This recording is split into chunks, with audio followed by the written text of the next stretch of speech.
കോന്നി ഗ്രാമപഞ്ചായത്ത് ജനകീയാസൂത്രണം 2024-25 നെൽകൃഷി വികസന പദ്ധതി പ്രകാരം അട്ടച്ചാക്കൽ പാടശേഖരത്തിൽ നടപ്പാക്കിയ നെൽകൃഷിയുടെ കൊയ്ത്തുത്സവം ഗ്രാമപഞ്ചായത്ത് പ്രസിഡന്റ് അനീസ് സാബു തോമസ് ഉദ്ഘാടനം ചെയ്തു.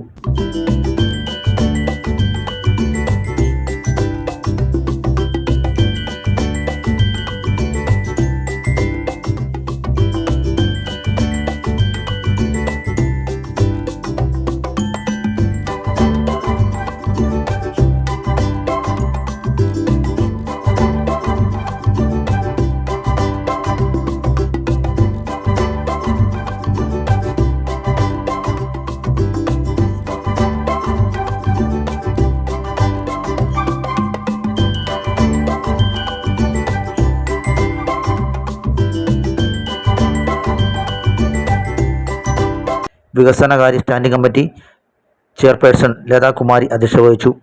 പാടശേഖര സമിതി പ്രസിഡന്റ് തോമസ് ജോർജ്, ആരോഗ്യ സ്റ്റാൻഡിംഗ് കമ്മിറ്റി ചെയർമാൻ തോമസ് കാലായിൽ, പാടശേഖര സമിതി സെക്രട്ടറി എസ് സോമൻപിള്ള, ഗ്രാമപഞ്ചായത്ത് secretary Deepu T K, assistant കൃഷി ഓഫീസർ ഷക്കീല ബിബി എന്നിവർ സംസാരിച്ചു.